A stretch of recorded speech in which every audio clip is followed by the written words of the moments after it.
दोस्तों, daily news India 1.0 में आपका बहुत बहुत स्वागत है। दोस्तों, 27 जनवरी का दिन, जिस दिन ईयू की डील कंक्लूड हो रही थी, मोदी जी भाषण में बोलते बोलते लगता है कि अपना बैलेंस खो बैठे, संतुलन खो बैठे हैं।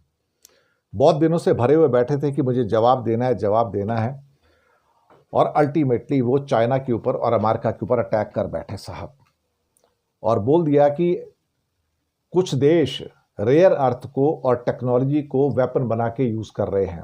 जी हाँ, वेपन बना के यूज कर रहे हैं। सीधा अटैक ट्रंप का था, और ट्रंप की टेक्नोलॉजी के ऊपर था, जो तेजस के इंजन भी नहीं देता, बाकी टेक्नोलॉजी नहीं देता, और चाइना के रेयर अर्थ पे और टेक्नोलॉजी पे था। मुझे लगता है कि इस किस्म का जो अटैक है बहुत रेयरेस्ट ऑफ रेयर है नरेंद्र मोदी के लिए। वो इस ढंग से अटैक करते नहीं हैं, लेकिन लगता है कि अंदर से वो इंसल्ट खा खा के अब इतने भरे बैठे थे कि अल्टीमेटली ईयू के ऑफिशियल्स के सामने, उर्सुला वॉन डेर लेयन के सामने ये गुस्सा निकाला उन्होंने, और ये बताने की कोशिश की है कि मैंने अब ईयू के साथ समझौता कर लिया है, तो मुझे तुम्हारी ज़रूरत नहीं है।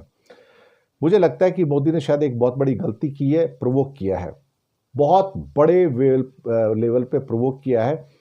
चाइना और अमेरिका इसका जवाब बोलकर, अमेरिका तो हो सकता बोल के भी जवाब दे, चाइना बिना बोले इसका जवाब देगा और वो समझ जाएगा। Modi emphasized that the critical technology and mineral supply chains must not be used for selfish gains, ये वर्ड यूज किए हैं, और as weapon against others. This was a direct response to China's 2025 restrictions on rare earth magnets and materials, which disrupted the Indian and global manufacturing. अब while not naming them directly, नाम नहीं लिया, the comments address the weaponized trade environment where the US under Donald Trump and China has imposed reciprocal tariff and export bans. India EU FTA is viewed as a strategic shield to provide stability to India. लेकिन मुझे समझ में नहीं आता कि ultimately China के ऊपर attack करने की जरूरत क्या थी। अगर आपके अंदर इतनी काबिलियत है, आपके पास रेयर अर्थ है, तो प्योरीफाई कीजिए और बना लीजिए उसको। उसके लिए किसी के ऊपर अटैक करने की क्या जरूरत है? क्या आपके पास मिनरल्स नहीं है ना? तो आप बनाते क्यों नहीं हो?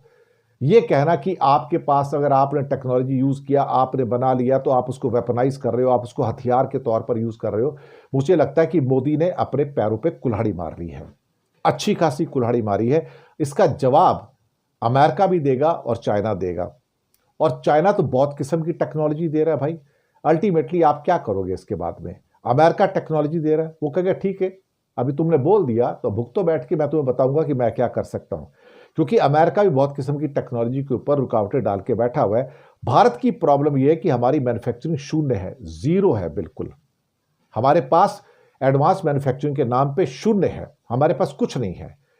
तो हमें दूसरों पर डिपेंड करना पड़ता है। हम सोचते हैं कि पैसे दे के, ट्रेडिंग नेशन बन के हम सब कुछ हासिल कर सकते हैं, लेकिन ऐसा होता नहीं ना। एक्चुअली ऐसा होता नहीं है।